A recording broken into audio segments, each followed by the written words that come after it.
et bienvenue au Mo et Ous podcast. Aujourd'hui, euh, un épisode spécial qu'on voulait faire avec vous. Puis je vous présente mon partenaire de travail ici, Oussama. Puis comment ça va, Oussama? Salut tout le monde. Salut tout le Salut, monde. salut tout le Enchanté monde. de vous voir. On a Good. un nouvel invité pour Ouais, notre épisode. Ah ouais, Euh, vous payez euh, tellement euh, bien que ben pas oui, le choix, exactement. Ben oui, on a un gros pas le budget. choix. Fait ouais, qu'on a décidé de te payer. That's it. Ce monsieur est plus connu sous le nom de Tony Marner, Tony Bénure, Tony Durocher. Tony, Tony Durocher, Tony, Tony boit de la bière en ce moment. ouais, et Tony, ouais, Tony Tandoori, etc., etc. Exactement. Donc, exact. présente-toi, Tony, là. Bon, écoutez, merci vraiment de l'invitation. Puis honnêtement, je pense qu'on va réussir de grandes choses. Puis Mhm. pour toutes les millions de personnes qui nous regardent, mon nom c'est Tony Durocher. Ouais, donc merci beaucoup de nous That's avoir it. joué avec nous pour cet That's épisode.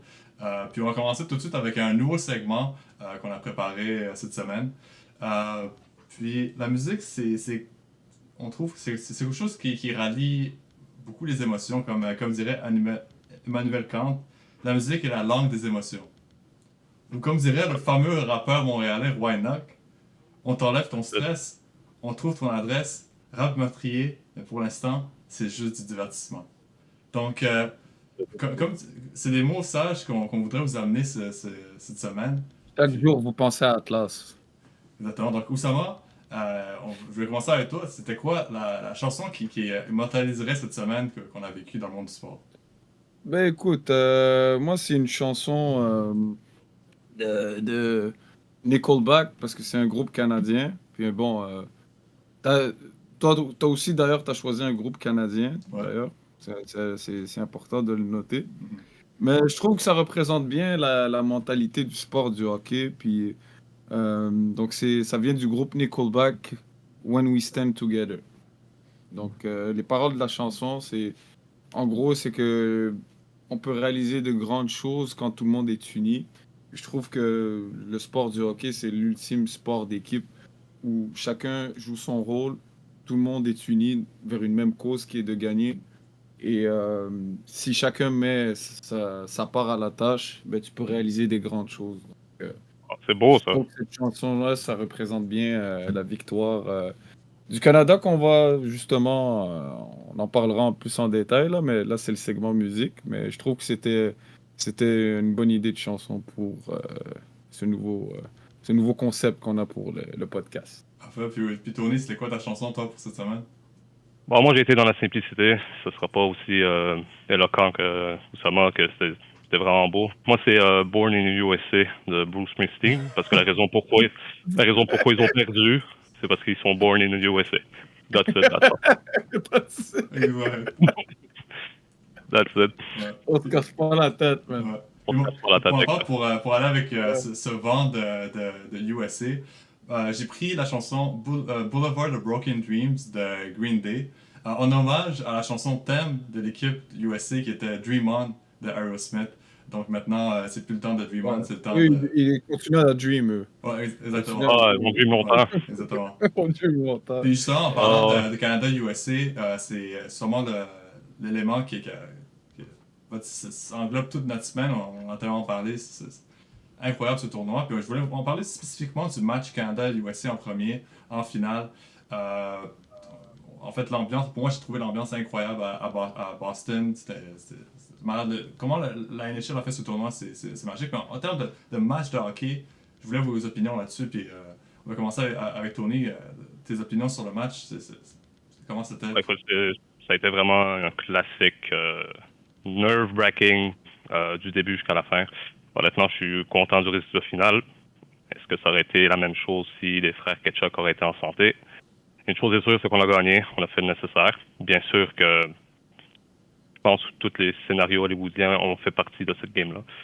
Je parlerai de Crosby, qui a fini avec le meilleur pointeur, bien sûr, en égalité avec, si je ne me trompe pas, McDavid. Donc, honnêtement, ça a été un super beau match. Ça aurait pu aller d'un bord comme de l'autre, mais born in USA. Exact. That's it. Ouais. Puis savoir qu'est-ce que t'en as pensé? Bah, un peu comme Tony, écoute, c'était un des matchs les plus stressants que j'ai pu regarder de hockey. Personnellement, je pense que c'est le match le plus stressant que j'ai pu regarder depuis, Depuis un bout. depuis les Canadiens contre Las Vegas, Game 6. C'était Yeah. peut-être la game la plus stressante que j'ai pu regarder de hockey. Écoute, c'était une vraie finale. Ça s'est joué de part et d'autre. Donc, ça s'est joué sur des détails. On a vu beaucoup, tellement que le niveau des deux équipes est quand même très proche. Ça s'est joué à beaucoup d'erreurs individuelles, des exploits individuels. Puis la marge d'erreur est très faible dans ce genre de match-là. Tu fais une erreur, tu vas payer cash. Puis ça s'est joué à des petits, comme on dit, le diable est dans les détails. Puis ça s'est joué à des petits détails, se te rend compte. Mais au bout du compte, la Terre tourne, puis le Canada gagne toujours au hockey. Ça, c'est notre sport, Ça- puis ça restera comme ça pendant longtemps. Les Américains, ils sont nouveaux dans le party, là. Faut vous rappeler que les Russes n'ont pas participé au Four Nations. Ça aurait Ouais, été c'est vrai. peut-être différent, Ouais. Ouais. Puis en parlant effectivement. de la Russie qui était pas là, c'est un point marquant qu'on pourrait parler par rapport au tournoi, c'est le format en tant que tel. Seulement 4 nations. Est-ce que vous étiez un peu déçu qu'il n'y avait pas assez d'équipes? Parce que si on aurait su à quel point la qualité du tournoi aurait été, on aurait voulu avoir beaucoup plus d'équipes, un plus long format, mais en même temps, que ce soit tu sais, en quelques jours répétitifs pendant le All-Star Game qui s'est passé pour la NBA, ça a complètement dépassé les codes d'écoute de la NBA pour une première fois depuis très très très longtemps qu'on parle de la NBA. Donc, pour vous, est-ce que c'est quelque chose que vous reverrez dans plusieurs années ou c'est quelque chose que vous avez mis plus en one-off? Écoute, ben, je te laisse, Tony, si tu veux parler en premier. Non, Si vas-y, tu veux vas-y, pas vas-y, faire- vas-y. Ouais, parfait. Vas-y. Ben écoute, est-ce qu'ils auraient pu faire plus? Peut-être. C'est sûr que beaucoup de monde voulait voir les Russes jouer parce qu'ils ont des joueurs extraordinaires, Mhm. ce pays-là. Bon, on connaît le contexte politique derrière tout ça, pourquoi les Russes n'ont pas été inclus. Mais le monde aurait quand même souhaité les voir participer juste pour voir des joueurs comme Panarin, Kucherov, Ovechkin. Ovechkin, un affrontement Ovechkin, Crosby. Crosby. Wow. C'est ça. Des gars comme Malkin aussi. Donc, il y a énormément de Kirill Kaprizov. Donc, même s'il est blessé, je pense pas qu'il aurait pu participer au tournoi. Mais bon, admettons, dans un autre monde, il aurait participé, là. Mais à la fin est-ce que la Ligue nationale va continuer sur ce format-là? J'ai tendance à dire oui aussi, parce qu'à la fin, money talks. Puis je pense que Ouais. la Ligue nationale a vu que ce format-là allait fonctionner. L'affaire, c'est que est-ce qu'ils vont le faire au milieu de la saison comme ils le font maintenant? J'ai des forts de doutes. Parce que, je sais pas, avec quand on voit les blessures, certains joueurs qui sont tombés en combat dans ce genre de rencontre, puis les Mhm. joueurs vont se donner. Parce que quand tu mets la fibre patriotique, c'est aussi ça la beauté de la chose. C'est que les gars vont se donner, mais à la fin, tu as des bobos que t'aurais pas eu dans un All-Star Game normal. Les gars auraient joué à 20% de leur capacité, Ouais. tout le monde rentre à la maison, puis on revient aux matchs normaux de la saison régulière. Mais ça reste à voir. Ça reste à voir. Il y a un moyen de rendre ça plus intéressant en rajoutant d'autres pays. Aussi, c'est sûr que bon, tu es quand même limité parce que c'est pas un tournoi IFH. Ouais. Donc tu es limité aux joueurs de la Ligue nationale. Donc certains pays, malheureusement, ils n'ont pas la capacité nécessairement de ramener tous les meilleurs joueurs du pays parce que certains Je dans- suis pas en NHL. ne jouent pas dans Exact. la Ligue nationale. Exact. Ça reste à voir, mais j'aimerais ça le voir. Moi, en tant que fan de hockey, c'est sûr et certain que j'ai envie de revoir ça chaque année. Effectivement. C'est mieux que la saison régulière, là. Effectivement. C'est du playoff hockey. Ouais.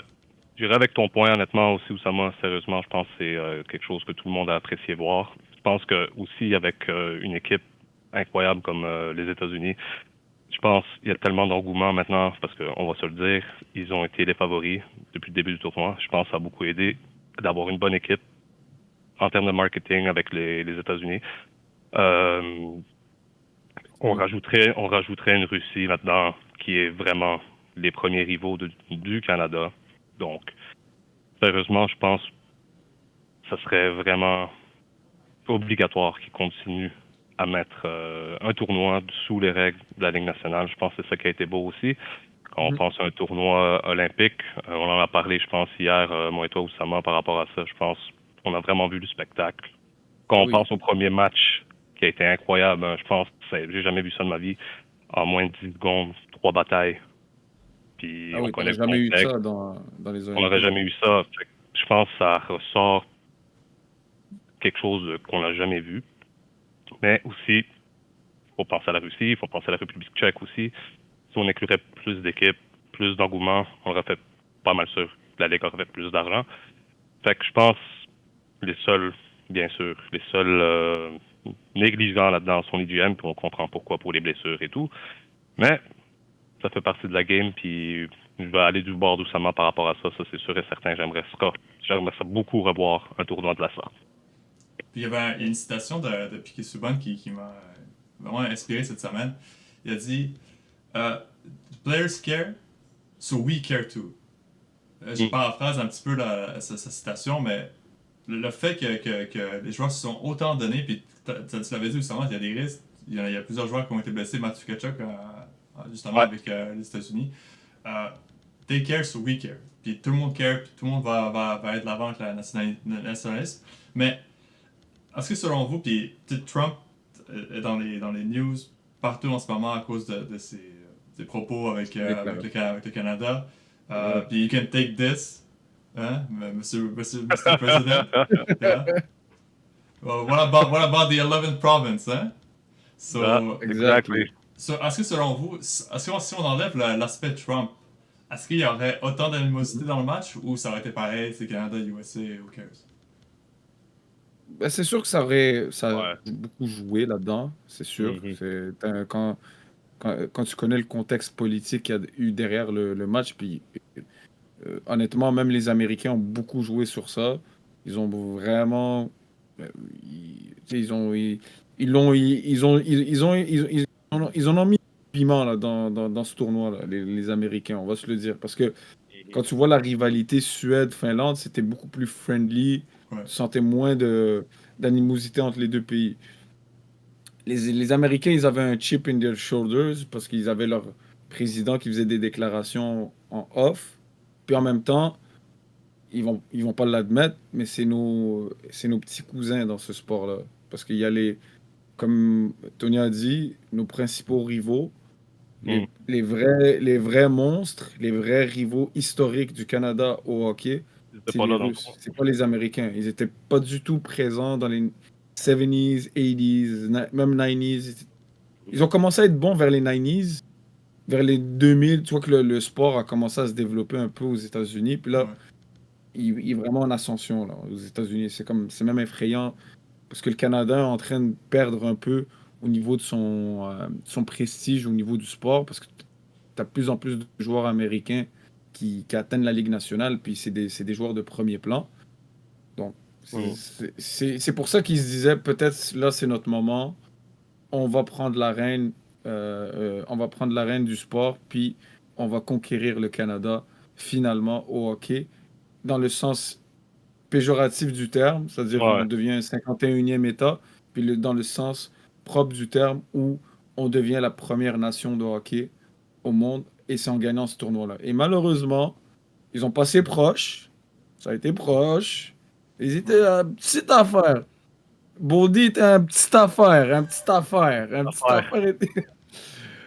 Mais malheureusement, Connor McDavid en a décidé autrement. Exact. Puis honnêtement, je pense que c'est définitivement les propos de Trump qui ont envenimé le tout. Je pense pas que la première game, tu vois ces 3 bagarres-là. Je pense pas que tu verras ça. Tu verras même pas ça, je pense, de Canada-Russie, qui sont vraiment les réels rivaux. Mais honnêtement, je pense pas que juste que c'est ça, la réussite en termes de marketing. Je pense vraiment que le sport évolue par rapport à le hockey en général. Les joueurs, on peut dire ce qu'on veut, mais on amène tous les pays qu'on veut dans ce tournoi-là. Les États-Unis restent parmi le tiers des favoris, avec bien sûr le Canada. Donc, on voit vraiment qu'il y a un engouement moi, comme je te le dis, je vous l'ai dit plus tôt, honnêtement, je voudrais revoir ça à tout prix. Là. Ce tournoi-là était, du début à la fin, était incroyable. Puis je pense que ça fait longtemps qu'on n'a pas vu, en tout cas à Montréal, parce qu'on est fan des Habs. Il n'y a pas eu Ouais. beaucoup d'Habs, vraiment. Fait que, honnêtement, non, respect aux organisateurs de ce tournoi-là. Puis effectivement, je suis d'accord avec Oussama là-dessus. Ouais, puis une stat intéressante que j'ai vue tantôt sur. En fait, en fait, la marge salariale des équipes participant aux quatre nations, Mhm. si le salaire, tu sais, le salary cap était au max, le Canada est à 180 millions de masse salariale, puis les États-Unis sont à 186. C'est seulement une Ouais, question d'argent, mais c'est Ouais, une petite c'est idée là. que ça s'en vient. Puis exactement. moi, j'étais surpris que le Canada n'était pas beaucoup plus haut que les États-Unis. Non, Il manquait Queen News aussi, je pense, hein, en plus là-dedans. Fait Ouais, que, en plus. peut-être. Ouais, il manquait Queen News. Fait que, non, ça en dit long sur l'équipe américaine. exactement. Puis Ah oui. ça montre que justement, ils étaient là pour gagner.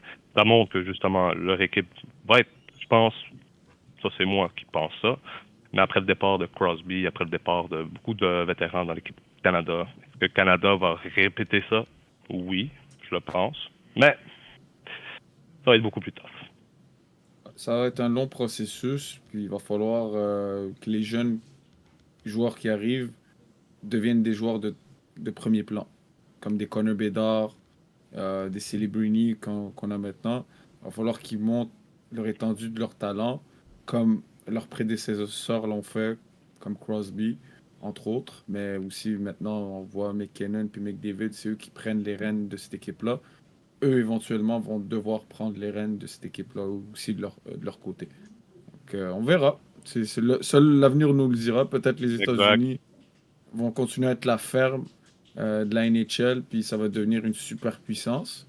Ou sinon, ben, moi, je pense qu'on va se partager la part du gâteau. Il y a des années où ils vont le gagner, il y a des années où le Canada va le gagner. Ça sera plus la super domination du Canada comme il y avait Non, non, à un effectivement moment. pas. Puis une personne qui a pris le taureau par les cornes durant le match de la finale, c'est Jordan Bennington. Puis Jordan Bennington, moi puis Oussama, on se textait durant la première période, puis Ouais. on s'avait texté. Il a l'air nerveux, il bounce Ouais. partout, il a pas l'air, il a l'air shaky un peu. Puis tout de suite après, tu sais, j'arrête de doom scroll là, sur Instagram. Puis j'ai trouvé une vidéo de Jordan Bennington qui s'avait fait demander dans- tu sais, par la presse durant la finale de 2019. Tu sais, est-ce que tu es nerveux pour la finale? Puis il a dit, Do I look nervous?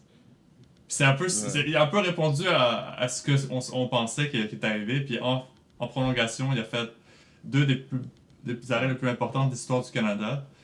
Puis c'est vraiment grâce à lui là, que le Canada est champion. Parce que Jordan Bennington a fait, grâce à ce match-là, a pu en fait clore toutes les questions qui a été posées à son égard même avant le tournoi et durant le tournoi, où Logan Thompson était toujours le meilleur choix. Moi, je suis un peu en défense, mais je voudrais vraiment savoir vos opinions là-dessus. Surtout, ça c'était quelque chose que t'es vraiment à cœur là-dessus. Ah, bah, je commence? Ok. Ouais, Ben, écoute,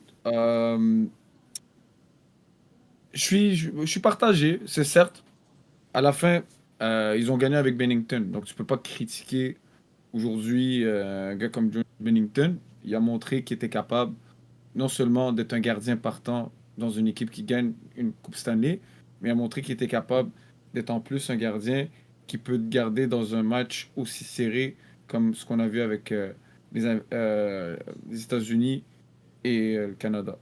Par contre, ce que je vais dire, ça c'est un problème en général au Canada, c'est qu'on a vraiment un problème avec les gardiens de but.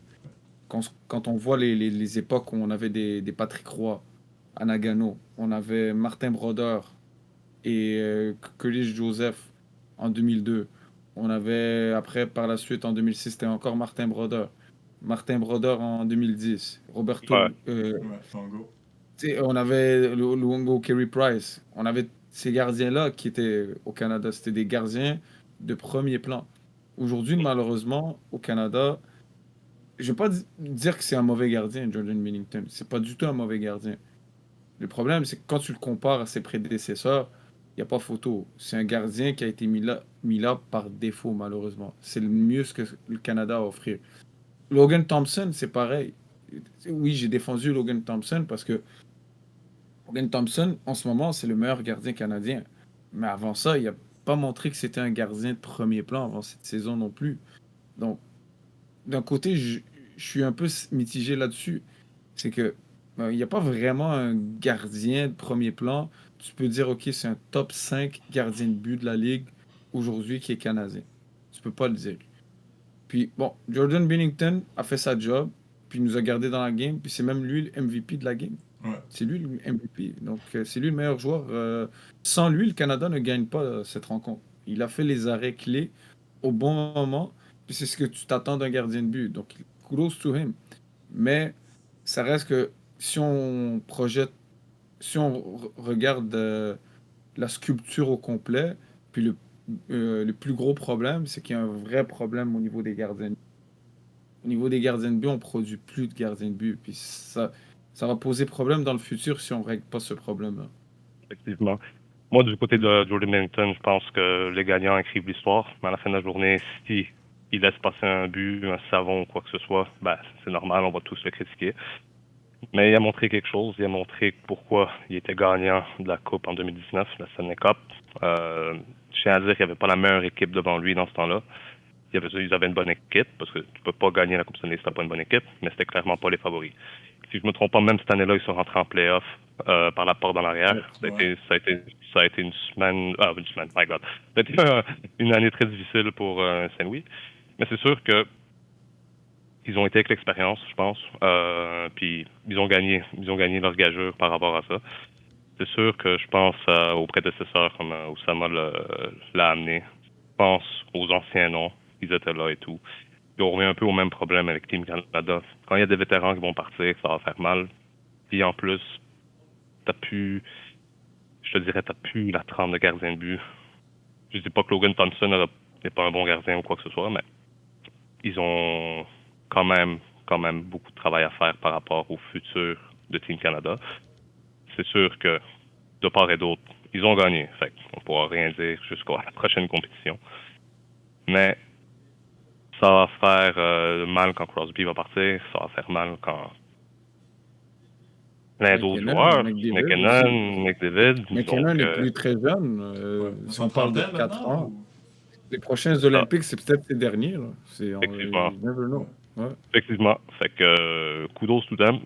Mais ils ont été avec l'expérience et ça paye. On est de retour. On a eu juste des petits problèmes techniques en studio. Mais on est de retour maintenant. En fait, on va juste en parler brièvement, mais on voulait en parler de ça. Ovechkin vient marquer 3 buts aujourd'hui. Parlant d'Ovechkin. C'est ça. Il a marqué 3 buts aujourd'hui, un hat-trick. Et maintenant, ça rapproche à seulement 13 buts du record. Puis c'est juste incroyable. Qu'est-ce qu'il arrête de faire cette saison. Puis, tu sais, en fait, je voulais juste en parler un peu de ça. Puis, tu nous en parlais tantôt. Son dernier match, le dernier match de la saison des Capitals, c'est contre les Pingouins. Ce serait un fou ending pour Ovechkin de finir avec ça, avec le record. Surtout qu'en plus, il envisage de se retirer après, apparemment de ce qu'il dit. Est-ce qu'il va continuer encore une saison ou deux? Ça reste à voir, mais selon les dires d'Ovechkin, une fois qu'il bat le record, lui, il s'en va. Puis il veut que ça soit sa dernière saison. Puis tu vois clairement qu'il est motivé pour battre le record cette année. Il veut pas, on dirait qu'il veut pas extendre ça sur une autre année. Donc, on est peut-être en train d'assister à la dernière saison du plus grand.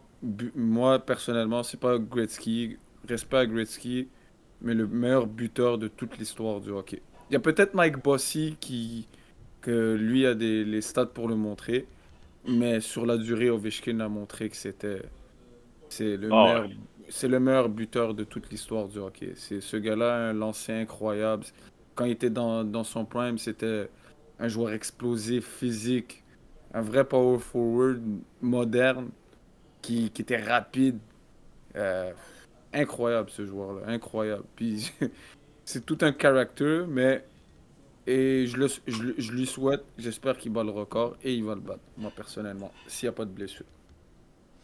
C'est sûr que c'est ça que tout le monde veut. Je pense honnêtement que c'est.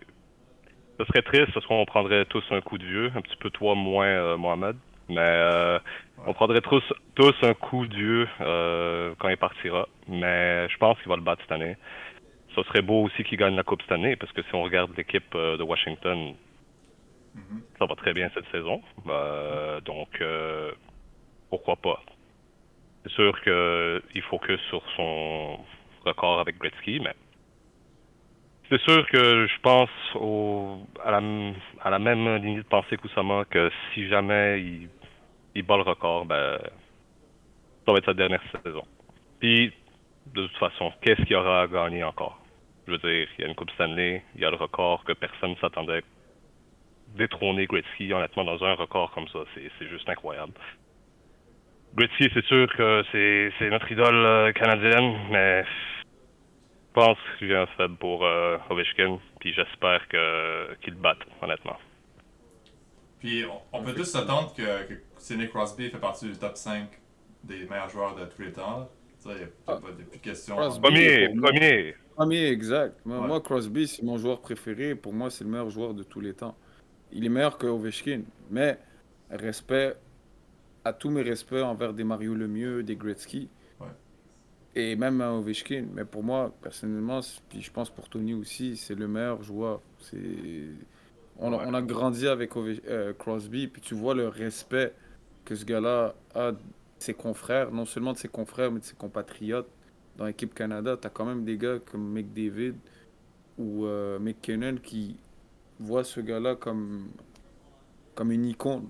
Tu vois, c'est des grands joueurs aussi de leur côté, mais tu vois que le respect que ce gars-là amène sur la glace. Et puis, Ovechkin a la même chose. Tu vois, même Tu le mettrais dans le toutes les top 5? rencontres. Ovechkin, Ouais. Ovechkin, s'il ouais. bat le record de Gretzky, il est obligé Yeah. d'être là. Ouais, il est obligé d'être là. Moi, il l'a déjà, honnêtement. Ouais. Il l'a déjà, record ou non, admettons, je sais pas, il arrive, qu'est-ce qu'on veut pas qu'il arrive, il ne bat pas le record, mais il va le battre, puis il y a dans mon jeune temps que j'étais jeune et fringant, il y avait, je sais pas, honnêtement, c'est une bonne question, moi, parce que il y a une semaine, j'étais Crosby, une semaine, j'étais Ovechkin, je savais pas lequel entre les deux. Mais à bien y penser avec toutes les accolades que Crosby a, puis le joueur en tant que tel, c'est capitaine Canada. Honnêtement, Crosby, je vois pas un joueur de hockey plus haut que lui, que ce soit dans toutes les sphères, que ce soit passing ability, scoring, maintenant il s'est réinventé totalement, un Ouais. peu comme Ovechkin s'est réinventé aussi, parce que Oussama disait que il était explosif, il était capable d'aller patiner 200 pieds sur Nord-Sud. la Ouais. nord-sud. Donc honnêtement, je vois en Crosby et Ovechkin non seulement la plus belle rivalité entre deux joueurs dans le circuit, mais quand ces deux gars-là vont partir, ou juste un des deux gars, ils vont nous manquer. Et j'espère, en tout cas, je vais le redire, j'espère qu'ils ne s'arrêtent pas là. J'espère qu'ils considèrent la Coupe Stanley parce qu'il y a vraiment une bonne équipe avec lui. Donc, Ouais. honnêtement, est-ce que si Ovechkin gagne par exemple une Coupe Stanley en même temps de battre le record de Wayne Gretzky, est-ce que pour moi il va être le. Meilleur joueur de tous les Ça, temps. ça restera Crosby pareil. Ça restera Crosby pareil. C'est sûr que s'il gagne une Coupe Stanley cette année, c'est quelque chose d'incroyable. Puis comme Tony a dit, ils ont vraiment une belle équipe pour la gagner. Est-ce qu'ils vont gagner la Coupe Stanley? J'ai encore des doutes par rapport à ça. On a vu beaucoup Ouais. d'équipes qui étaient prometteuses durant la saison régulière, mais durant les séries, là, tu vois certains joueurs que ils sont pas faits pour ça, ou ils n'ont pas assez de talent pour être compétitifs, arriver aux séries, parce que c'est là que tu vois les meilleurs joueurs de la ligue à leur meilleur, c'est durant les séries éliminatoires. Parce que là, tu as vraiment une équipe en face qui se prépare pour toi spécifiquement. Ils ont des game plans pour te contrer.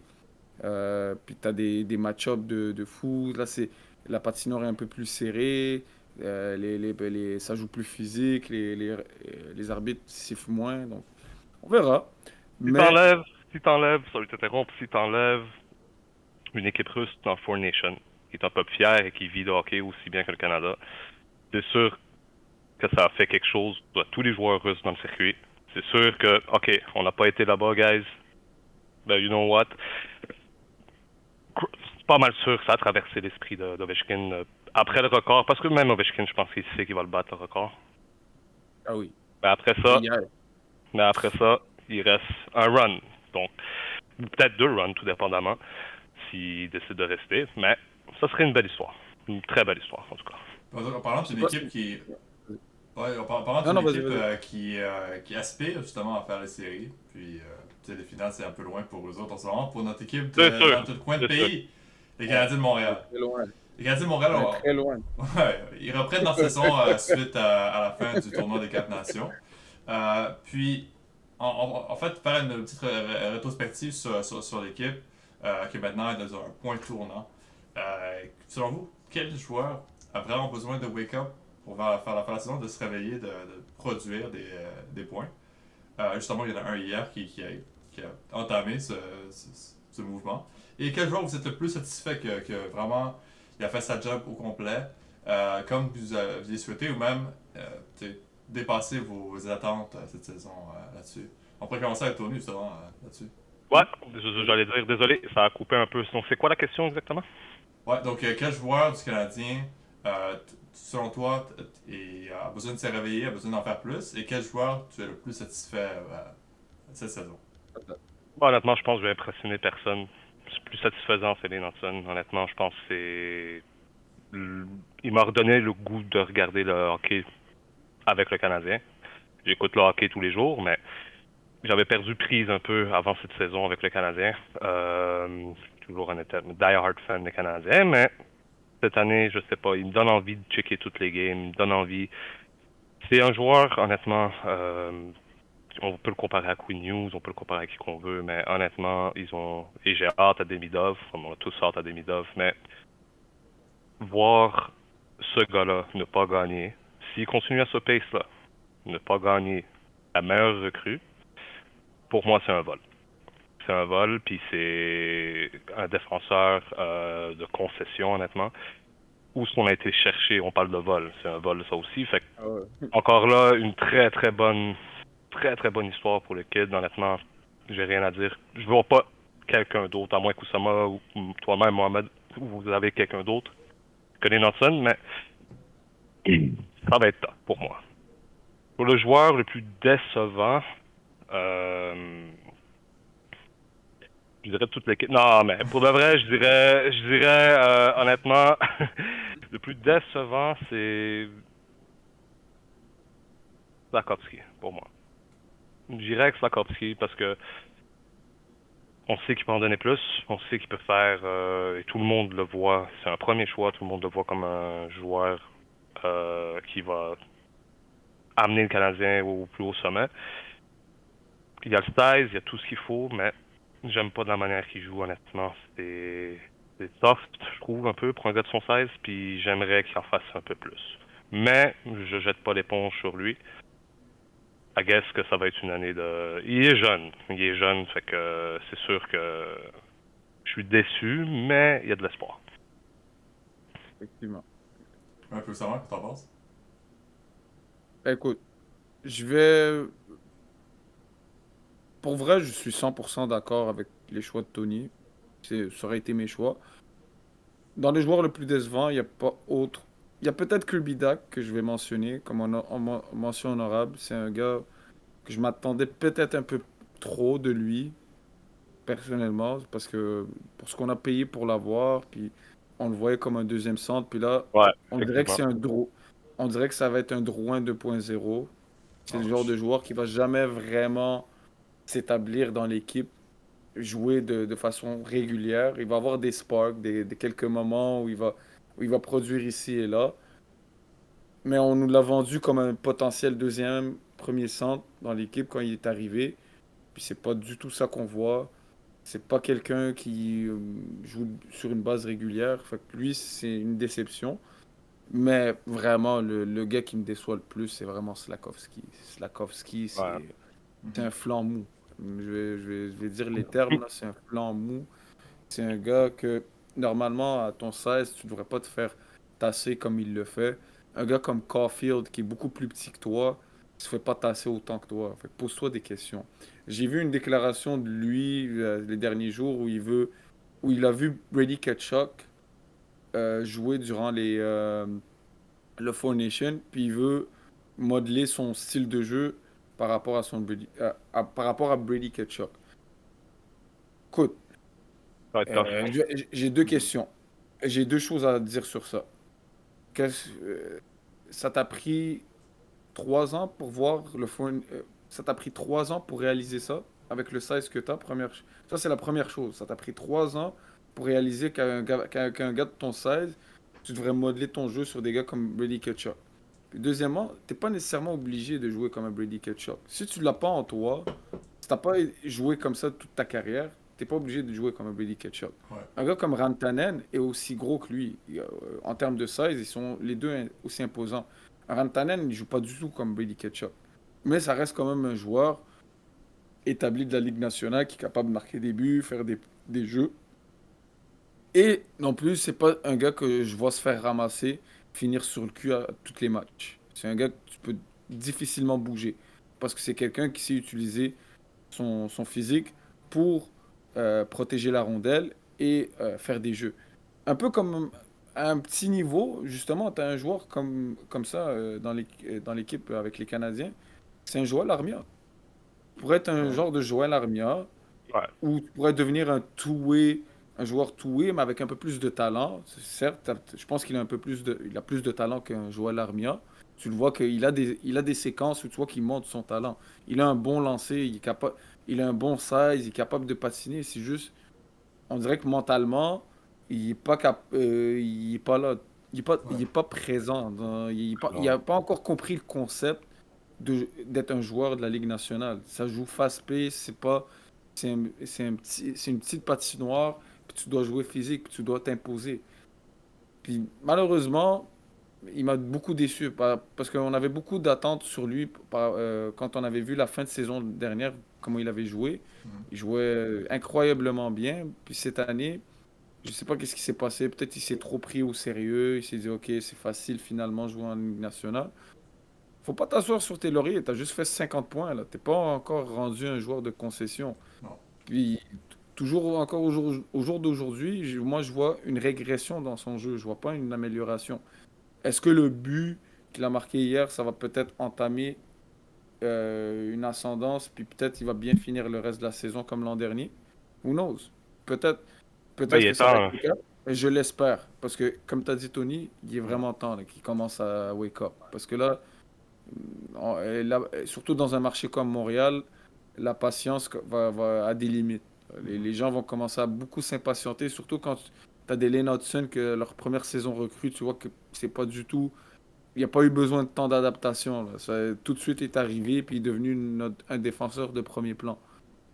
Mais Puis quand c'est. Demidov va arriver, buckle up aussi, parce qu'à un moment donné, c'est comme tous ces gars-là vont commencer à te dépasser dans la hiérarchie, puis tu vas te retrouver à être un premier choix, certes, mais qui ne montre pas du tout que tu joues comme un premier choix. Mhm. Exact. Donc, Mais lui, c'est ma déception. c'est fun que t'as amené Lane Hudson comme comparaison avec la Slavkovski, puisque justement, je pensais à ça.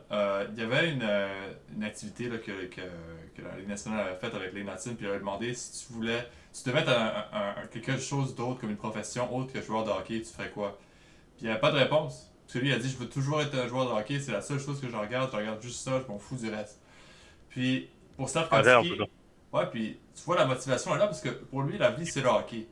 Puis pour lui, c'est pas un sacrifice, toute sa vie, c'est ça.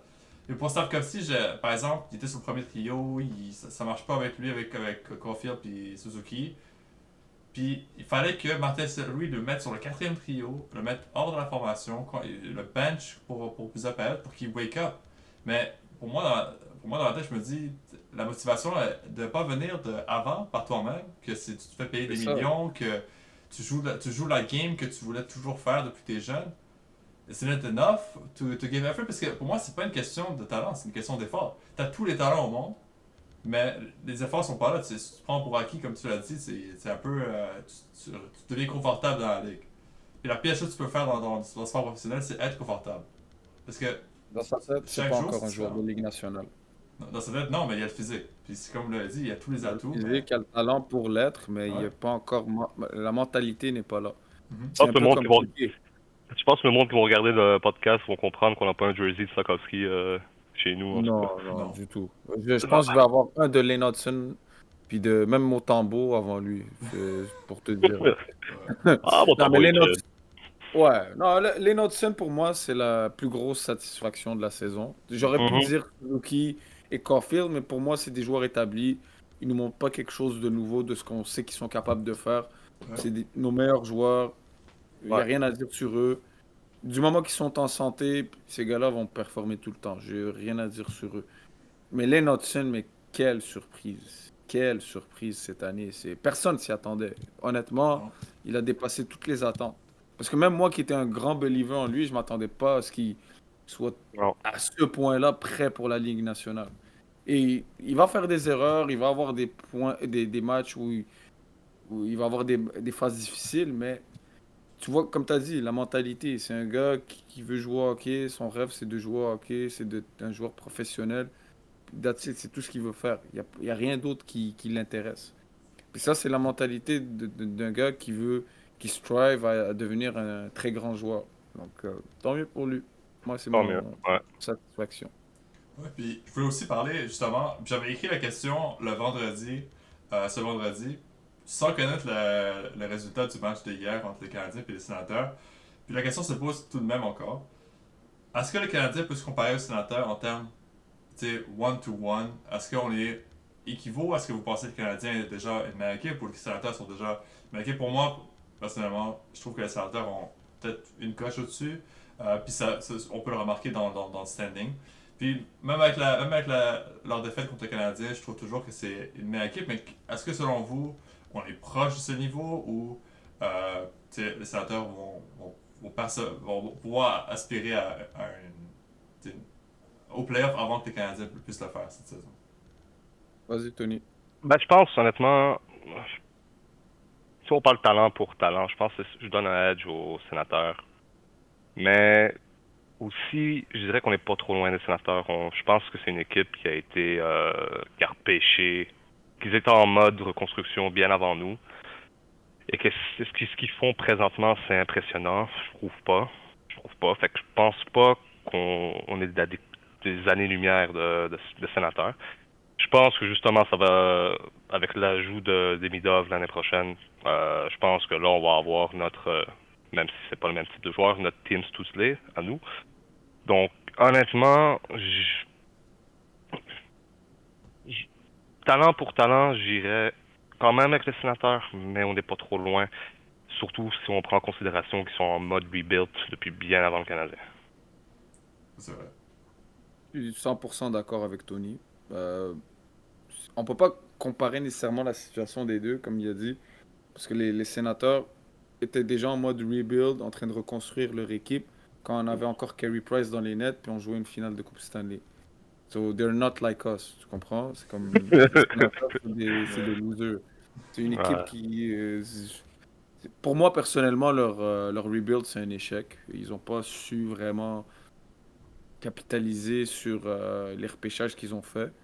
Ils ont repêché des très bons joueurs, mais je sais pas, il y a quelque chose avec cette équipe-là qui manque, que je peux pas te décrire, mais on dirait il y a pas eu vraiment un spark. On dirait que certains joueurs ont pas envie d'être là, peut-être. Et peut-être c'est le fait de jouer à Ottawa qui les motive pas trop. Encore là, c'est pas une excuse, mais c'est les joueurs modernes de la Ligue nationale de nos jours, là. Je pense Ils qu'on veulent aurait tout aimé jouer. avoir Brady Kachuk aussi. Ouais, c'est C'est ça, pas on aurait ça, pu ouais. l'avoir, ça, On aurait pu ouais. l'avoir, mais ouais. Merci beaucoup, Bergevin, pour ça. On aurait pu avoir même connu. Ouais. Ouais. Continue. Ouais. Ouais. On va pas Parce que commencer avec j'aurais Bergevin, préféré là, parce News. que Ouais, Ah bon, ouais. on va si on partir ouvre sur la un autre porte sujet. Bergevin, on est parti pour 2 heures de On est rant. parti sur un épisode, là. On est parti Ouais. sur... Puis on va le faire. Mais On Vous devrait l'aimez le pas, on va faire... Kotkaniemi? Vous aimez pas Kotkaniemi, les gars? Ah, écoute, demande à la Caroline. Il Ouais. l'aime beaucoup. Exact. La Finlande. Y a-tu Ouais. joué Four Nation? Y a-tu joué? Non, non, non, non, Non, je non, pense il pas, tourne je avec l'ai nous. pas Non, vu, ça non. étonne un gradin. Il y avait la COVID. Hum. Il y a pas ce vaccin? Ah, il est pas Ah, vacciné, non. bro. Ah, ok. Non, Ah. Ouais. non, c'est les sénateurs, c'est pas un modèle les Canadiens devraient s'inspirer, je trouve. Mais ils sont devant nous, certes, en termes de situation, parce que eux, ça fait beaucoup plus longtemps. Mais je pense, personnellement, si les Canadiens jouent bien leur carte, je pense qu'on va bâtir une équipe avec du succès à long terme mieux qu'eux. Ouais. Ouais, puis, Ouais. c'est pas... en fait, il nous reste encore un peu de temps. C'est le temps de parler de basket un peu? Allons-y, ça me Euh, dérange pas. Ouais. ouais, ben attends, je suis basket. Je vais essayer là. J'ai pas le knowledge que j'ai au hockey, mais je vais essayer. Ouais. Ben, c'est C'est plus au parler des d'une. questions. En fait, la personne qui a intronisé notre podcast au tout début, Luka Doncic, a fait ses débuts avec les Lakers. Ok, ouais. 2 victoires de suite pour la troupe de LeBron et Luka. Après une défaite contre les Hornets par 3 points. Deux victoires prometteurs, puis surtout la victoire qu'ils ont eue Denver. hier contre Denver par 23 points. Et un match de, si j'ai les stats comme il faut, 32, 17, 4, 1 pour Luka. Exact. Qui est That's it. surpris ici? Qui est surpris honnêtement ici, guys? Puis, Et Luka n'est pas encore arrivé, je vous le dis. Ça, c'est une game Ouais. normale quand il était avec les Mavs, là. C'était un lundi, ça. Il rentre à la job 9 à 5 là. Il a fait son 9 à 5 là. C'est même pas du overtime, ça. Il a juste Wow. clock in, là. Il a juste décidé de clock in. on dirait que ce trade-là, je le comprends même pas encore. C'est encore arrivé, c'est même pas encore logique dans ma tête après quoi, 3 semaines. Non, ça va être, Lucas, ça va être le gars, honnêtement, qui va tous nous manquer en termes de fans des Mavs, parce qu'on était fans des Mavs. Mais en tout cas, c'est Luka Doncic, Luka Magic, c'est quelque chose que les Lakers vont pouvoir cherish comme nous on l'a cherish Oussama avec les Mavericks. Ben écoute, personne, je pense, même s'il top 60 points à la prochaine game, je pense que personne va être surpris. Ah ouais, ben oui. Écoute, écoute, j'ai encore du mal à y croire que il a fini au Ouais. Lakers. Ça, c'est encore, dans ma mémoire, là, j'ai encore du mal à, parce que je regardais les matchs des Mavs, puis j'espérais que Luka revienne. Je disais, OK, ils vont remonter la pente, Luka va revenir. Puis là, on va faire un run pour la finale, Ouais, vers la finale. Puis là, ouais. tu te réveilles au milieu de la nuit, t'entends que il s'est fait trade au milieu de la nuit. C'est n'importe quoi. Donc, eh oui, montre-leur. C'est Big Papi. Luka Magic. Non, Wow. honnêtement, c'est fou Puis ses débuts, quand tu le c'est réalises. incroyable ça.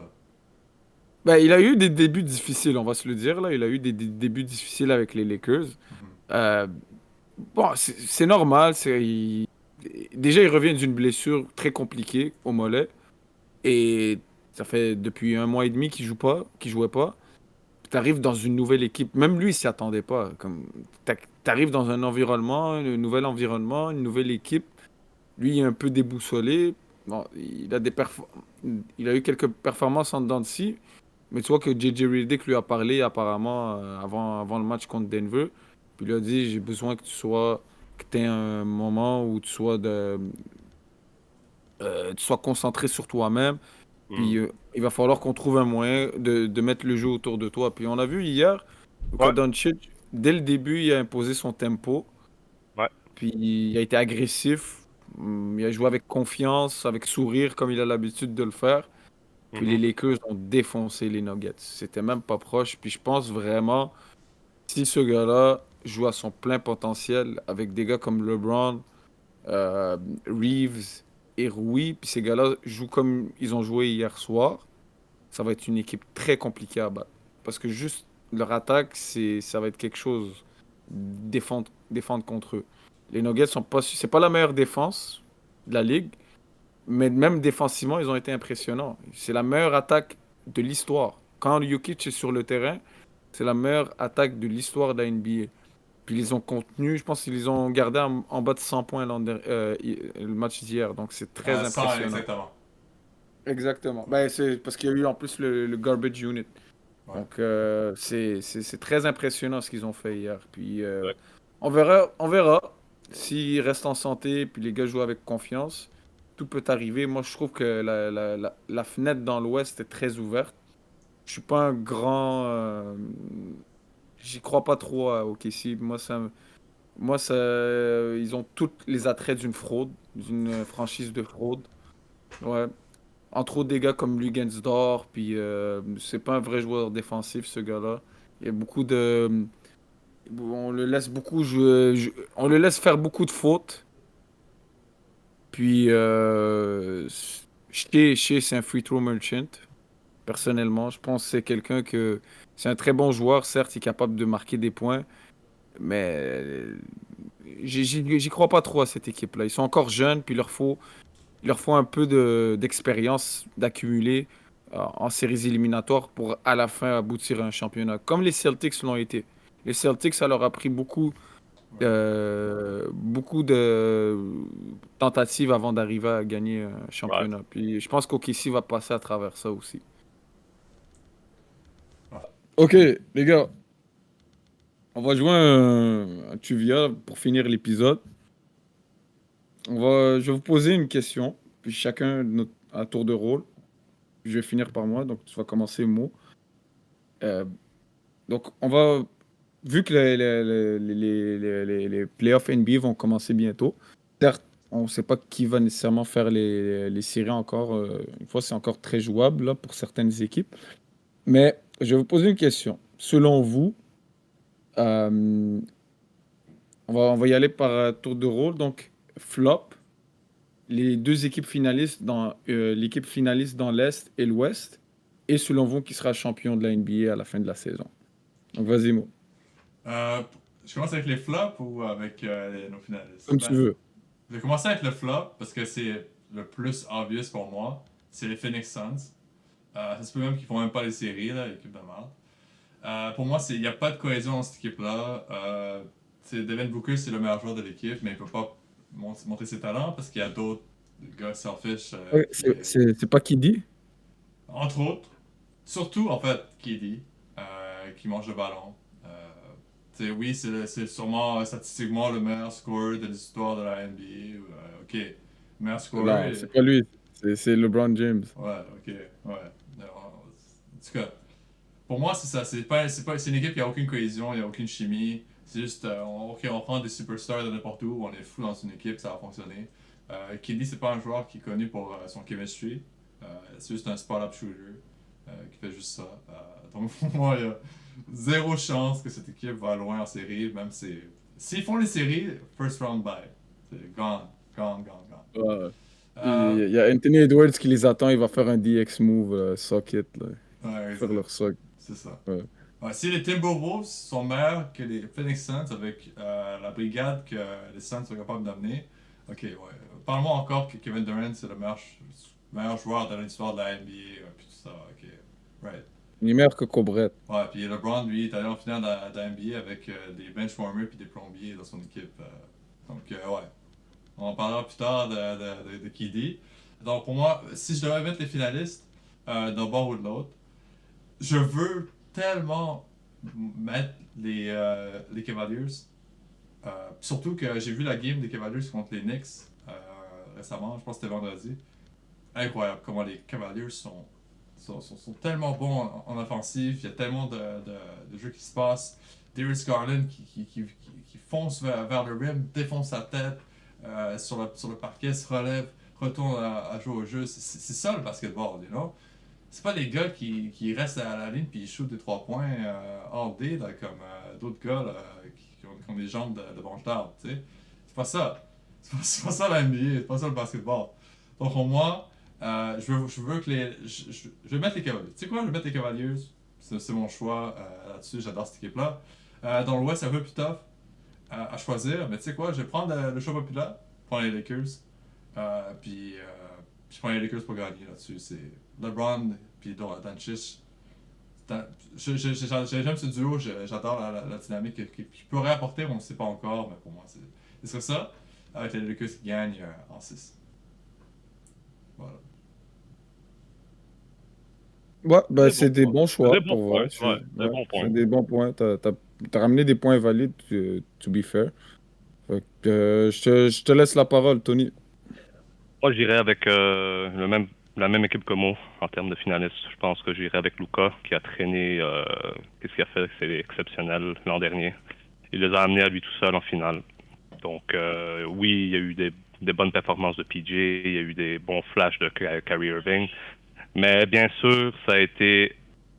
Oh, ok, guys, on va couper ça. Vous m'entendez? Ouais, j'ai entendu. Ah, ok, ouais, ouais. Est-ce que je reprends maintenant? Ouais, vas-y. Bah, j'irai avec le choix de mots. Honnêtement, les Lakers, les finalistes. Honnêtement, Luka Doncic a amené, qu'est-ce qu'il a fait, c'est exceptionnel avec les Mavericks. Honnêtement, j'irais vraiment avec Luka. Je pense qu'il est en mission présentement.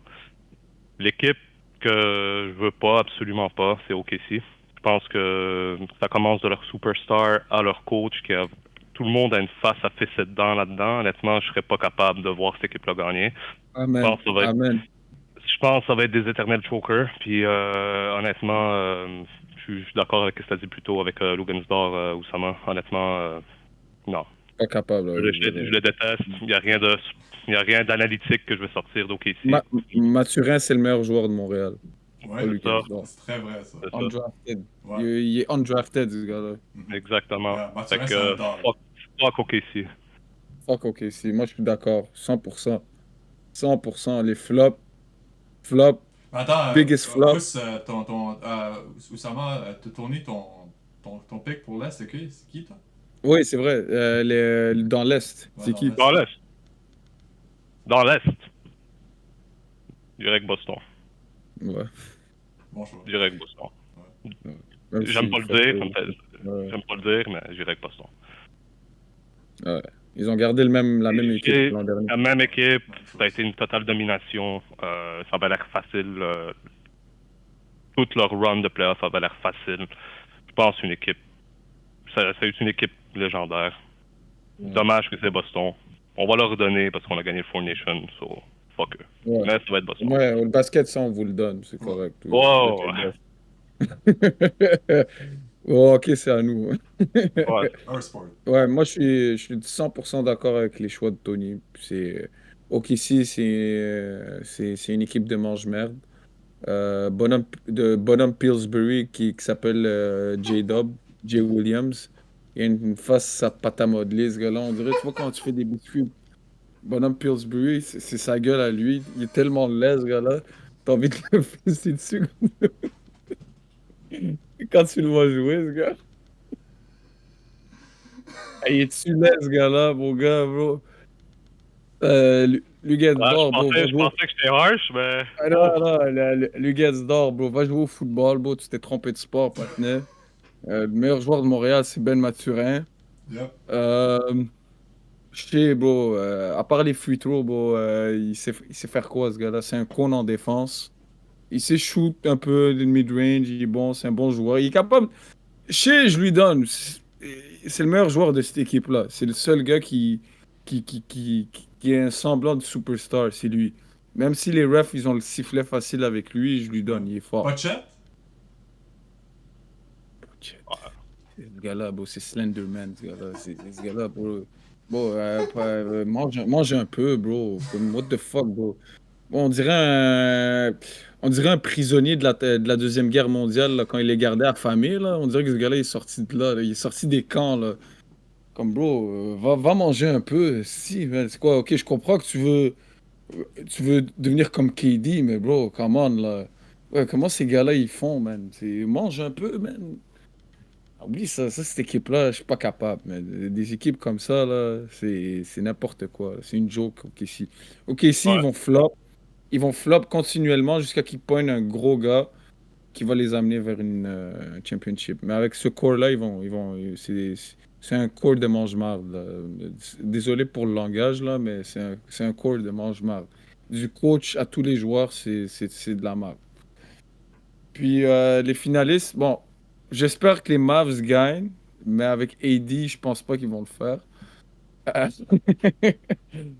Euh, mais sinon, mon autre choix, ça serait les Lakers à cause de Luka.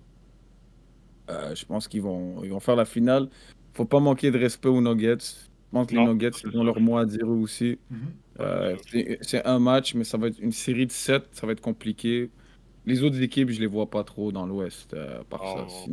Sinon, c'est Rockets, puis Memphis, ça va rien faire sans playoff. Et dans l'Est, j'aimerais bien les Cavaliers pour être avec moi. Mon choix de cœur, c'est eux.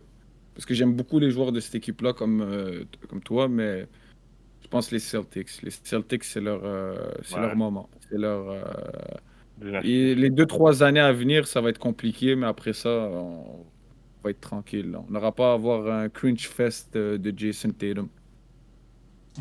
Espérons de ça. Bon, laissez-nous savoir qu'est-ce que vous en pensez. Quels sont vos choix? Ok, si c'est des mange-mal. Voilà.